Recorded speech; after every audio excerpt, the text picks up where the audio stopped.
सनातन हिंदू एकता पदयात्रा की जय, बागेश्वर धाम की जय।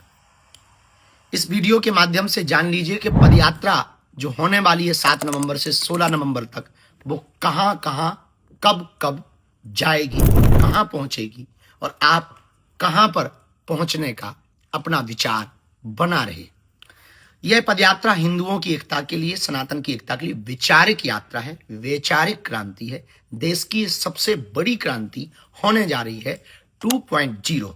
मतलब हम अपने जीवन की दूसरी पदयात्रा प्रारंभ करेंगे 7 नवंबर को। 7 नवंबर वही दिन है जिस दिन धर्म सम्राट स्वामी करपात्री जी पर गोलियां चलाई गई थी। यह शायद लगभग 1966 की पुरानी बात है।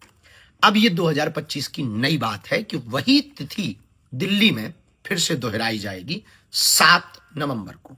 7 नवंबर को कात्यायनी माता मंदिर दिल्ली में छतरपुर में प्रातः काल 9:30-10 बजे पदयात्रा प्रारंभ होगी और यह पदयात्रा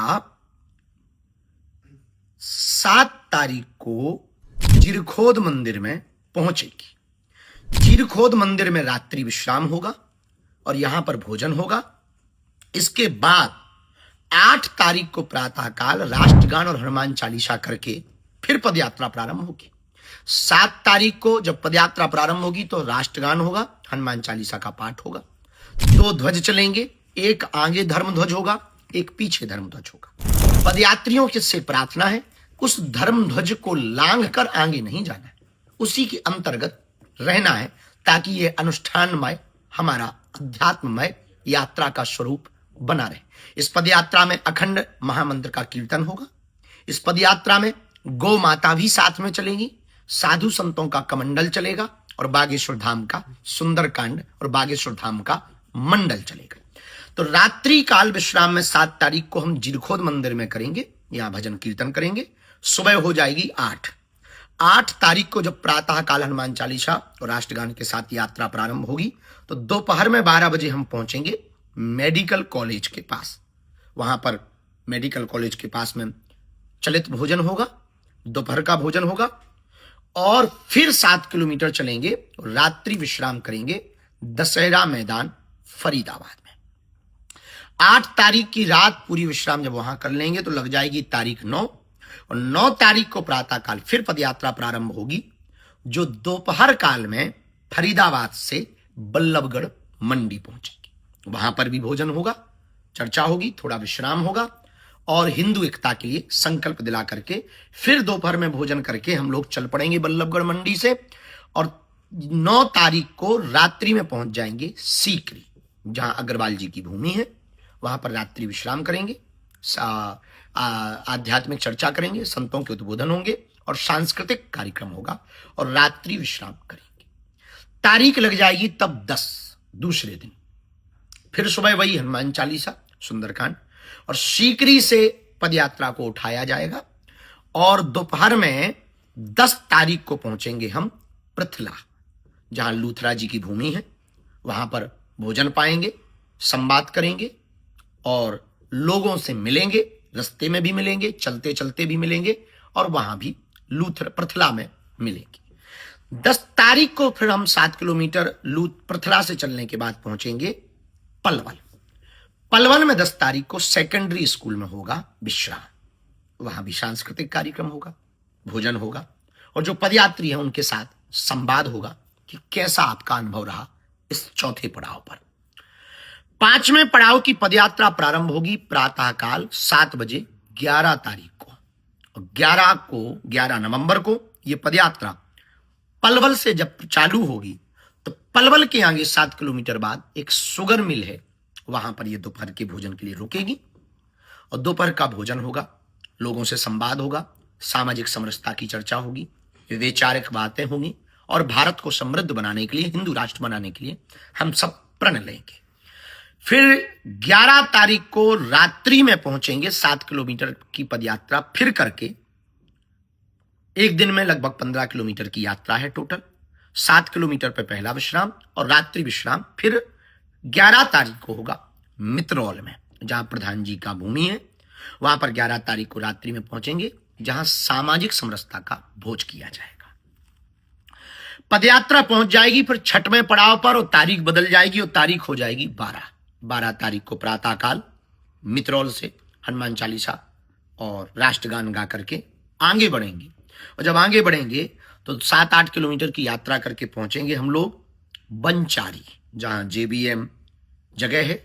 वहां 12 तारीख हो गई होगी। 12 तारीख को जेबीएम बनचारी में दोपहर के भोजन में विश्राम करेंगे, संवाद करेंगे और फिर इसके बाद में लोगों को मिलते हुए ब्रिज की तरफ बढ़ना प्रारंभ हो जाएगा पूरे बागेश्वर धाम के भक्तों का, क्योंकि ये पद यात्रा बालाजी और बांके बिहारी के मिलन की यात्रा है। तो बड़ा उत्साह के साथ जब ब्रिज की तरफ बढ़ेंगे तब पहुंच जाएंगे हम लोग होटल मंडी।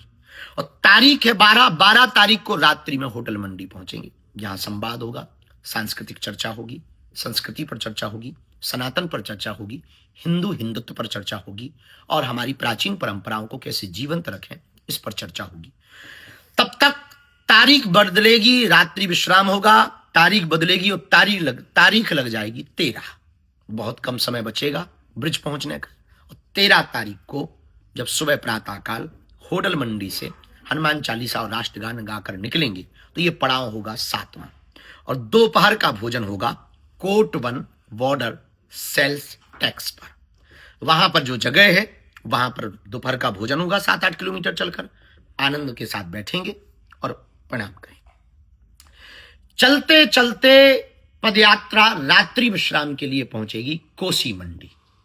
कोसी मंडी में 13 तारीख को रात्रि विश्राम होगा और यहां पर सांस्कृतिक चर्चा वही होगी, संगीत होंगे, भजन होंगे, गीत होंगे, ब्रिज रस होगा, ब्रिज का आनंद होगा। पदयात्रा विश्राम करेगी 13 तारीख को कोसी मंडी में और तारीख बदलेगी, तारीख लगेगी 14 और पड़ाव होगा 8वां। और 14 तारीख को जब सुबह प्रातःकाल कोसी मंडी से हनुमान चालीसा और राष्ट्रगान गाकर निकलेंगे तो 7-8 किलोमीटर चलने के बाद में जो दोपहर का भोजन होगा वो होगा बेकमेट इंडस्ट्री कंपनी के सामने। वहां पर भोजन होगा, वहां पर संवाद होगा, सामाजिक समरसता की चर्चा होगी और फिर यहां से प्रण लेकर के फिर बढ़ जाएंगे 7-8 किलोमीटर और रात्रि विश्राम 14 तारीख को करेंगे गुप्ता रेजिडेंसी में। वहां पर रुक करके फिर वहां के लोकल क्षेत्रीय लोगों से चर्चा करेंगे, संतों से चर्चा करेंगे, महंतों से चर्चा करेंगे, उनका आशीर्वाद लेंगे और विश्राम करेंगे। 14 तारीख को विश्राम करते ही तारीख बदल जाएगी, तारीख लग जाएगी 15 नवंबर। तो 15 नवंबर को 9वां पड़ाव होगा, फिर एक दिन मात्र शेष रह जाएगा। उत्साह और उल्लास चरम पर होगा बांके बिहारी से मिलन का और बालाजी से मिलवाने का। 9 तारीख को 9वें पड़ाव को 15 नवंबर को दोपहर का भोजन जो किया जाएगा सुबह चलने के बाद गुप्ता रेजिडेंसी से यादव हरियाणा ढाबा के पास में दोपहर का भोजन होगा। वहां रुकेंगे 15 तारीख को और वहां पर संवाद करेंगे, ब्रिजवासियों का आशीर्वाद लेंगे, ब्रिज के सभी माताओं का आशीर्वाद लेंगे, ब्रिज रज को मस्तक पर लगाते हुए रात्रि विश्राम करेंगे राधा गोविंद जी मंदिर में।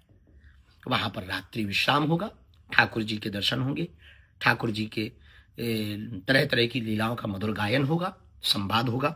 रुका नहीं है, रात्रि विश्राम करेंगे, रुकेंगे। इसके बाद फिर वो दिन आ जाएगा जब हम सब अपने जीवन की 2.0 की यानी जीवन की दूसरी पदयात्रा को विराम देने का समय होगा। वो दिन आएगा जब बालाजी और बांके बिहारी के मिलन का समय आएगा। वो दिन होगा जो पदयात्री 10 दिन से नई नई यादें तरोताजा करके लोगों से मिलकर, हिलकर, मिलकर, चल करके जब हम लोग नई नई कहानियां को गढ़ पाएंगे, समझ पाएंगे, जान पाएंगे और भारत के लिए कुछ कर पाएंगे और फिर यहां से विदा होने का समय होगा।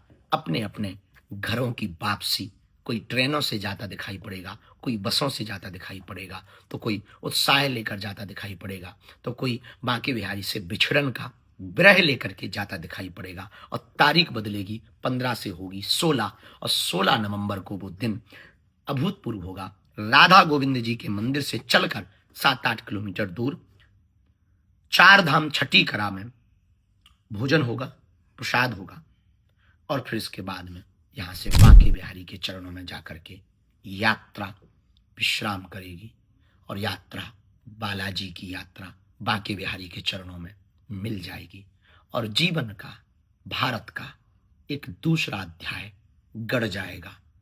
सनातन संस्कृति का एक नया अध्याय लिख जाएगा। हिंदू डरपोक नहीं है, हिंदू डरा हुआ नहीं है, हिंदू एक है, हिंदू संगठित है, हिंदू जागा हुआ है, हिंदू अब भागने वाला नहीं है, हिंदू अब जाग चुका है। ये नया अध्याय इतिहास के पन्नों पर 16 तारीख को लिख जाएगा। आप कहां पहुंच रहे हो अपने देश के लिए, राष्ट्र के लिए, सनातन के लिए, हिंदुत्व के लिए? बना लो अपना मूड, कर लो तैयारी 7 नवंबर से 16 नवंबर तक।